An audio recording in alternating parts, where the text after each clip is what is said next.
Langs deze weg wil ik u welkom heten en we gaan een gesprek voeren met Jacinto Zimmerman, die zich bezighoudt met politiek en culturele zaken, activiteiten.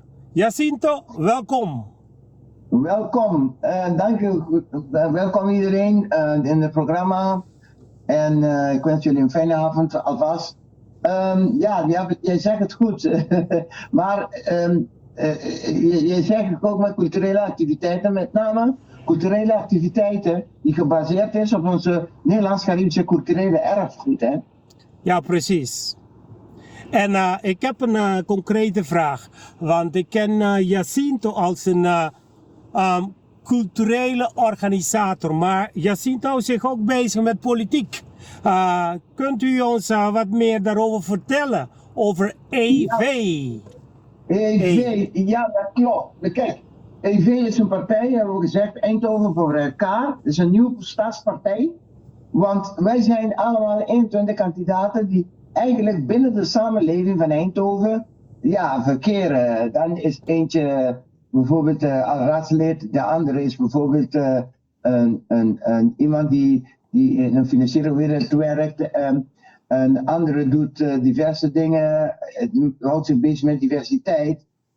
Dus dat is een gros mensen die eigenlijk al ervaren zijn binnen de samenleving, waarbij je meestal ziet, en daar hebben we ook nog met name mezelf binnen de Caribische deel, dat ik zeg van ja, wil je tot je recht komen in de inclusie Eindhoven, dan moet het beleid ook een beetje op afgestemd zijn. En niet dat je bepaalde standaarden geëikte processen hebt, dat iedereen denkt dat dingen niet gebruikelijk zijn, dus dat honoreren wij niet. Dus mochten wij bijvoorbeeld in een inclusiewereld willen leven, dan moet het ook zo zijn dat er toegankelijkheid is. Dat is één. En zo streeft de partij naar diverse dingen, met name bijvoorbeeld over wonen. Wonen is een belangrijk thema die nou besproken wordt, want je kent Eindhoven heeft een industriële revolutie, begonnen van gastarbeiders tot nu hebben we expats die dan uitmaakt voor de grotere bedrijven, zeg maar. En daarbij heb ik een evenwicht binnen de woning die tekort zijn voor de Eindhovense bevolking. En juist doordat je als even het samen doet, weet je wat de stem van de volk is en dat je dan invloed kan hebben, via het burgerraad bijvoorbeeld, om toch nog serieus praktische initiatieven, een steun, een kracht onder de riem te geven en die te steunen. En natuurlijk wil je ook een soort bestaansrecht hebben voor jouw achterban. En natuurlijk zeggen we dan van samen zijn we sterk, maar samen zijn we sterk, zodat de samenleving ook iets van inspraak gaan hebben. Ik zeg zelf zo met mijn leus, een gezond Eindhoven eert zijn verleden, ontaardt zijn verschillen en bouwt vanuit het hart aan morgen. En dat omvat een hoop. Dus dat wil zeggen dat wij dan ook rekening moeten houden van het verleden en heden en werken zo naar de toekomst. Ja, ik heb een andere vraag. Wat is uw beweegredenen om u zich verkiesbaar te stellen? Een heleboel. Dat is één. Ik heb 2 keer ben ik kandidaatsraadslid geweest. Binnen een andere partij, maar gaandeweg waar ik niet gekozen is 1, maar ik heb me altijd de weg, moet je denken dat de weg om onze culturele erfgoed ook te kunnen eten, ruimte te bieden aan onze mensen ver van huis, om klaar voor hun te staan, al dat soort dingen, die hebben een hele traject hebben wij dan eigenlijk ondergaan, om toch nog voor onze achterban klaar te kunnen staan, die ook een deel vormt van de samenleving. Binnenkort, tenslotte, zijn wij ook als Caribische deel de Rijkskinderen. kijk, er zijn allemaal aanvragen die komen van, ja, hoe sluit het eigenlijk in de Nederlandse grondwet met onze samenleving? Dat is één. En ten tweede, degene die de partij heeft opgericht, dat met name de Stadspartij, dus onze politieke leider in feite, Tjeerd Ritsmeester, is stadslid en heeft met levende lijven ook binnen de gemeente een en ander meegemaakt, doordat hij zelf een eigen partij heeft opgericht. En die heeft mij altijd gedurende al jaren ook gesteund als raadslid voor adviezen en hier en daar toch opkomen voor ons binnen de gemeentelijke stelsel en de ambtelijke figuur en stelsel ook. En zodoende heeft mij altijd gezegd van, Jacinto, je bent goed bezig en zo iemand als jij wil ik ook in mijn partij hebben. Dus zodoende denk ik ook van, belucht hem als schuld. Ja. Ik heb veel vertrouwen in hem. Ik ken zijn gedrevenheid, zoals ik zelf ook ben. En zodoende heeft hij best veel markante figuren in Eindhoven verzameld. Die allemaal hard voor de zaak hebben en die allemaal klaar willen staan om een ideologie voor de samenleving te bewerkstelligen, zeg maar. Maar als ik u op straat, hartelijk dank, maar als ik u op straat tegenkom, en wat zou uw elevator pitch zijn om mij te overtuigen om op u te stemmen? Ik zou beginnen met, hey eilandsgenoot, je weet ons dilemma. Je weet dat we erbij willen horen en dat wij ook een steentje kunnen dragen binnen de samenleving.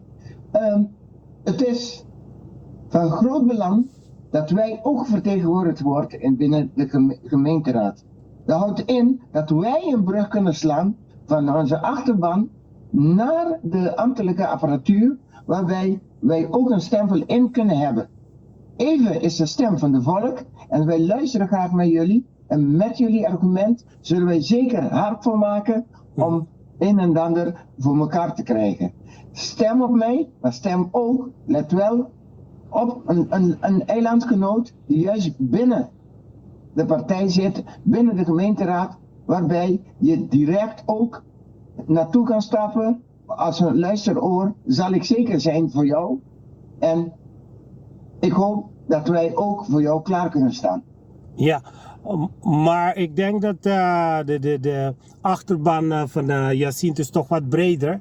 Dus Jacinto is ook om de belangen van heel Nederland te behartigen. Of zie ik het al? Ja, maar ik heb jou gesproken als eilandgenoot. Oké, op zo'n fiets. Let wel, alles wat ik doe hier in Eindhoven binnen mijn vrijwilligerswerk, hou ik rekening met de inclusie.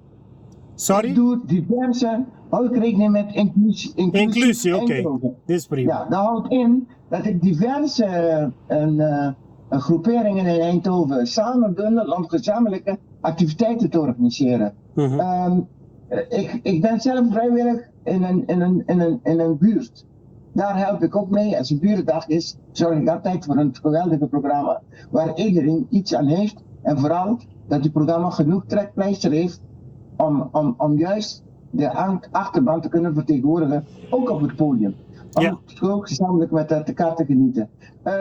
Gaandeweg heb ik ook te maken met ambtenaren, die ik ook moet weten wat het gemeentelijke beleid is, hoe passen we ons eigen aan, zodat we toegankelijk krijgen, met name om een evenement voor elkaar te krijgen. Dus het is niet zo dat ik van vandaag naar morgen, ik ben al tegen meer dan 40 jaar vrijwilliger, buiten mijn eigen werk zeg maar ik weet wat de samenleving meemaakt en ik weet ook hoeveel bureaucratie is, dat meestal mensen met harte wensen krijgen te horen dat dingen niet gebruikelijk zijn. Die zijn los uit het verband, etcetera, etcetera. En dan zeg ik bij deze, doet me pijn, omdat ik denk, het hoort juist bij.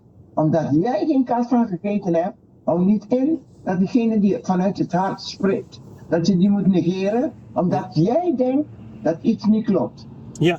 En juist daarin, om die bruggenbouwer te zijn, doe ik het graag, zeg maar. En ik zou zeker weten, hard voor maken met mijn passie en mijn gedrevenheid, om dat juist te overtuigen naar de andere raadsleden dat dit ook van belang is. Inderdaad, dat heb ik wel gezien, dat kan ik beamen. Dus ik heb Jacinto zelf in actie gezien bij verschillende activiteiten. En ik heb nog een vraag. Als mensen op Jacinto stemmen. Het is lijst nummer 17 is Jacinto Zimmerman. Lijst nummer 17. 17, en, ja. Kandidaat nummer 4. Kandidaat. En daar spreek ik uit voor helaas alleen maar mensen die in Eindhoven wonen, die mogen op mij stemmen, zeg maar. Ja, oké. Wie weet, in de toekomst gaan we naar de landelijke. Wie weet. En We beginnen klein. kunt u nogmaals even kort uitleggen wat EVE betekent voor de luisteraars? EVE is een staatspartij genaamd Eindhoven voor elkaar. Dat wil zeggen dat voor Eindhovenaar voor elkaar. Dus dat wil zeggen dat je je inzet om tenminste een staat. Ik zeg dan altijd, ik zet me in voor een staat waar iedereen meetelt in Eindhoven. En groei en verandering moeten in evenwicht zijn met elkaar. Mhm. Dat is iets dat wij dan op trots op moeten gaan zijn. En alleen de groei moet wel eerlijk zijn en de woningnood, de druk op de wijken en ongelijke kansen vragen om actie. Ja. Dat even pakken we die uitdagingen samen aan. Ja, Dus dat is eigenlijk de leus van onze partij, zeg maar. het is een hele mooie slogan. En een visie, wat voor visie heeft EVE? EVE heeft een visie waarbij de stad gelukkig moet zijn. De stad moet gelukkig zijn. Wanneer bereik je dat? Als er evenwicht tussen de samenleving en de economische leven van Eindhoven bereikt is, zeg maar. Ja, Want Eindhoven met name is een stad die bijzonder is ontwikkeld binnen de economische sector. En dat houdt in dat je dan ook niet moet vergeten dat de basis is toch je samenleving die je gezamenlijk de bedrijfsleven moet kunnen dragen, zeg maar. ja. En wat is de unique selling point van Jacinto Zimmerman? Want heel oneerbiedig gezegd, voor wat, hoor wat, als ze op Jacinto stemmen. Wat krijgen we terug? Nou, ik ben, daar hebben we nog niet over, maar ik doe meer activiteiten. Ja. Maar mijn kennend zeg ik zeg niet over selling point, want je weet in politiek kan je dingen beloven, maar dat is een cruciale woord. Ja. Maar aan de andere kant zal ik me wel fungeren als een luisteroor, altijd adviserende rol zal ik ook even kunnen spelen. En indien nodig ook mijn handen uit de mouwen steken. En ik zal me zeker verbaal en ook in praktijk laten weten inderdaad wie ik ben en waarvoor ik ben. En dat er gedwongen wordt naar mij te luisteren, omdat mijn boodschap is namens de achterban. En gaan we kijken hoe we dan hierin samen sterk kunnen zijn. Ja, ik ben overtuigd. Wat ik ook wil vragen, hartelijk dank. Dat was de eerste topic over politiek. Dus als de mensen moeten gaan stemmen, kunnen ze wat meer informatie? Is er een link, een site waar ze naartoe kunnen gaan, een Facebook, social media? Jazeker. Je kan gaan naar www.even-eindhoven.nl. Ja, en daar kunnen ze alle informatie krijgen wat nodig is om op alle mensen die in de EVE zijn te kunnen stemmen. En onze motto is altijd de kracht van samen doen, hè? Dat is ook onze motto. Ja, ja. Nee hoor, hartelijk dank voor de eerste gedeelte. Dat ging over de politieke gedeelte. Want Jacinto doet heel veel. En Jacinto is ook bezig. Binnenkort gaat er 7 maart is er een activiteit. Kan Jacinto ons daar meer over vertellen? Ik doe dat met veel plezier, want heel Nederland is van harte welkom. Ik zal even met het begin beginnen. En wij weten allemaal dat wij vanuit de Nederlandse Antillen ook een slavernijverleden hebben, die eigenlijk na afschaffing hebben wij zelf onze eigen diaspora ontwikkeld. Dat houdt in dat onze culturele basis is toch een beetje Afrika, een beetje Europa, een mix en een mix van onszelf, zeg maar zo. En het verhaal doet als volgt, dat wij zijn vrij van mening dat in dit geval dat wij niet alleen zijn in deze strijd naar afschavingsslavernij. Maar de slavernijhandel begon vanuit Afrika. Dus wat wij nu gaan doen is natuurlijk, wij verzamelen mensen uit de hele transatlantische reis vanuit Afrika naar Zuid-Amerika, Caribisch gebied en Suriname, om gezamenlijk in een concert onze verschillen en gemeenschappelijkheden even tonen. En het is een heel mooi initiatief dat wij zelf hebben geïnitieerd om te zeggen, laten we die uitdaging aangaan. Hiervoor heb ik de dirigent, arrangeur Michael Simon uit Venezuela gevraagd om de arrangementen te regelen.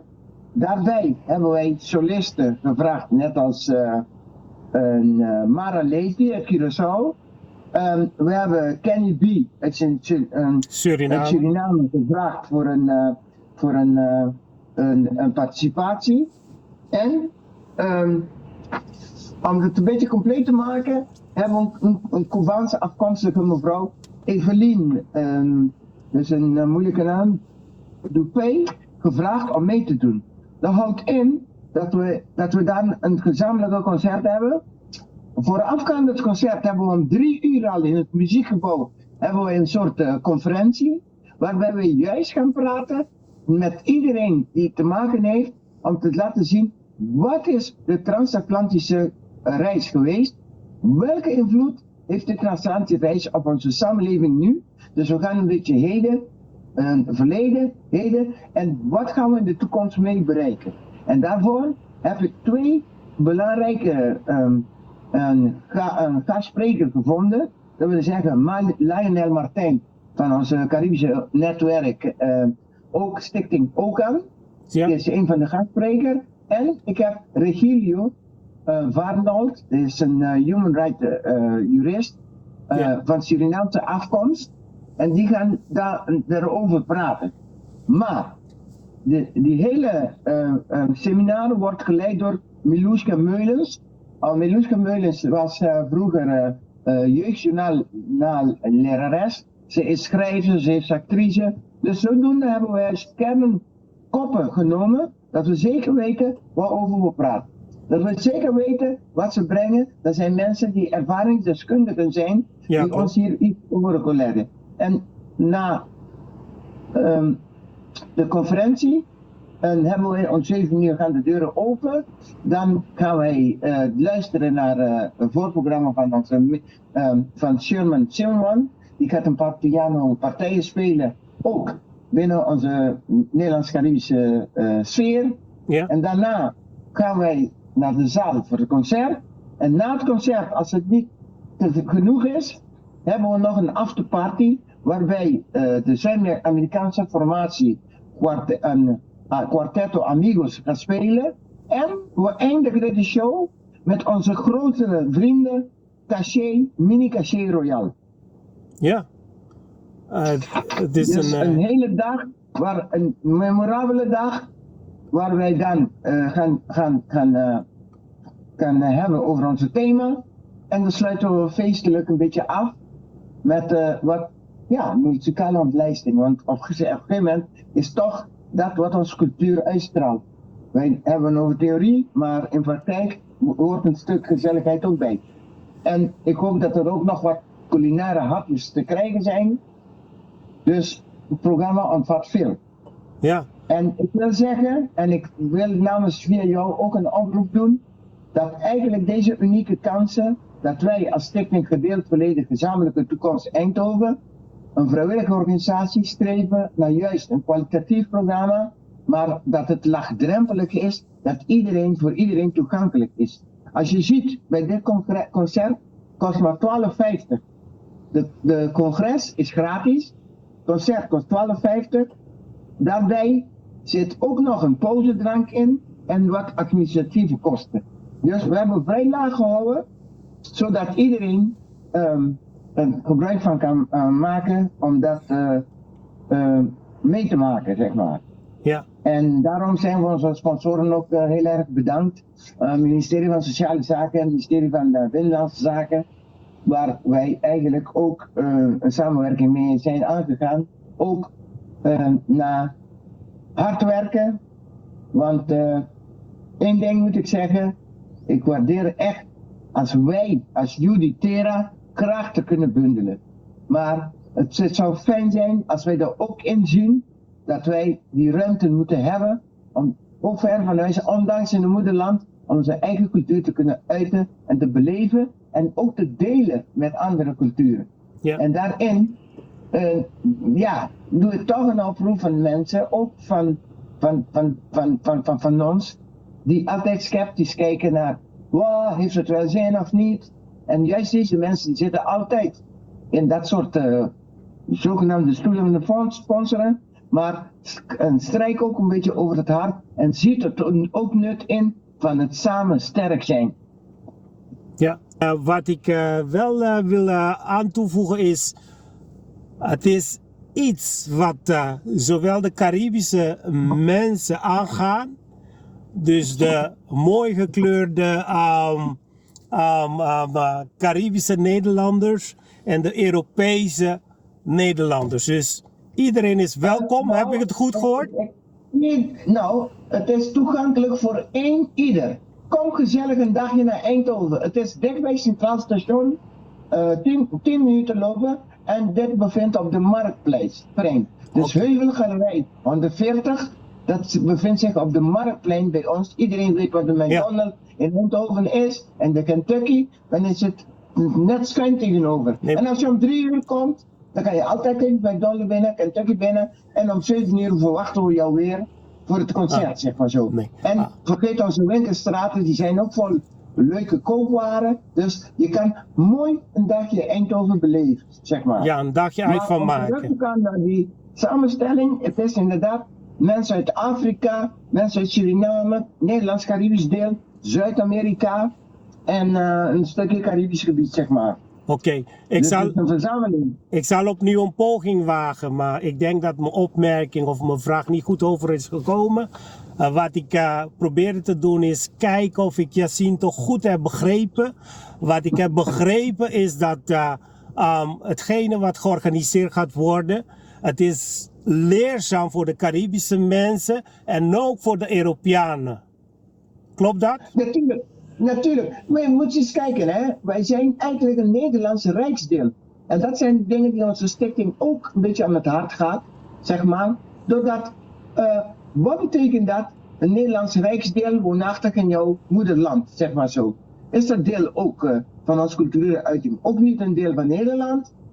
Dat zijn discussies die we eigenlijk dan zouden moeten gaan onderzoeken. Maar bovendien, we zitten met onze slavernijverleden die nog steeds een doorwerking heeft op onze mensen. Dus al dat soort dingen kunnen we alleen maar door elkaar te empoweren, praten erover en beleven, kunnen we elkaar versterken. Ja. Om al die minderwaardigheidscomplexen een beetje te doen vervagen. En tenslotte, het is gewoon een soort must, denk ik. Ja. Dat we niet ontkomen om voor ons eigen af te komen, want dat doet niemand. En weet je nog, op school op Curaçao leren wij op school alles in het Nederlands. Wat mij bijstaat altijd van, in Nederland heb je koele zomer, zachte winter. Maar dan komen we in Nederland, hebben ze op school helaas niks van onze Westen, zoals ze genoemd wordt hier, geleerd. Dus het is onze verantwoording om ook dat stukje aan de mensen te brengen. Dat ook een onderdeel is van de Nederlandse samenleving. Ja, oké. En heeft de EVE ook over reparatie gehad, over reparation? Nou, het is namelijk zo, in Nederland hebben wij, in Eindhoven, hebben wij al wel aandacht voor de afschaffing slavernij.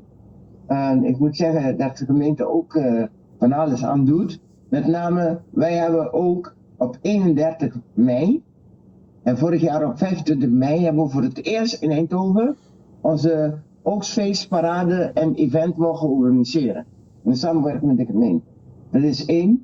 En er zijn nog veel meer plannen die de gemeente heeft. Maar direct op reparation, dat is iets landelijk, dat nog eigenlijk uitgezocht moet worden via het ministerie.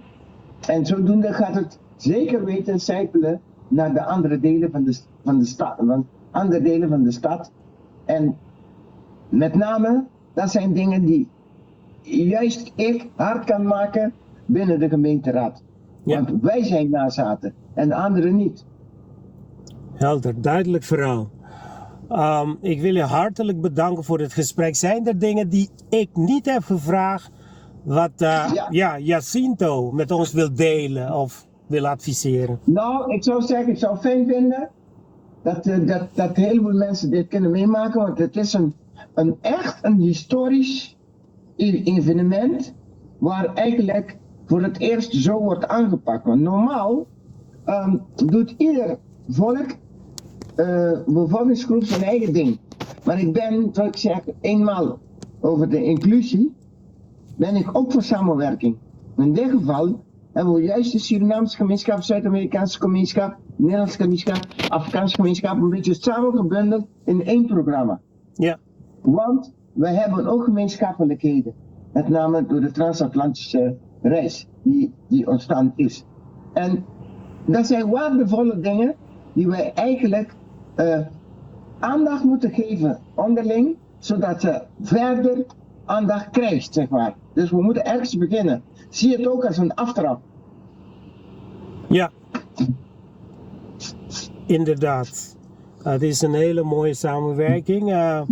En de link voor het reserveren van een kaartje, dan kunt u ook, dan zal jij ook even op de site zetten, denk ik. Ja, wat ik voor de luisteraars, degene die kijken of luisteren, dan kunnen ze al bezichtigen dat ik de flyers heb geplaatst. Want ik heb Jacinto aan de telefoon.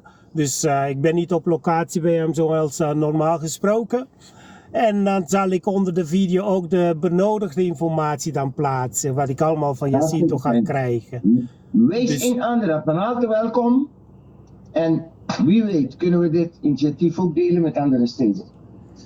Ja. Zijn er adviezen, tips? Laatste Ik zou woorden? zeggen, in het papiamento bini uno, bini tour. Kom allen. Het is de moeite waard. Oké. Hartelijk dank voor het gesprek. En En daar kan je mij persoonlijk spreken als je meer over Even wil horen. En onze stichting Gedeeld Verleden Gezamenlijke Toekomst Eindhoven. Daar zijn ook andere bestuursleden. Dus Eindhoven is in en al on. ja, precies. Eindhoven is the place to be. Eindhoven is the En place to be. als het concert afgelopen is, hebben we een hele straal waar allerlei cafeetjes zijn, met name Santiago de Cuba, desnoods, alles. Je kan een hotel boeken, je kan een hele weekend hier zijn. Ja, heerlijk. Jacinto, hartelijk dank voor het gesprek. Graag gedaan. En we blijven in fijne dag contact. voor iedereen en hartelijk welkom. Oké, En- doei. Jullie kunnen Wat zeg je? abonneren en de video delen voor degenen die dat kunnen gebruiken. Alsjeblieft. Oké, bedankt ook voor de mogelijkheid. Oké, houdoe. Doei, houdoe ja.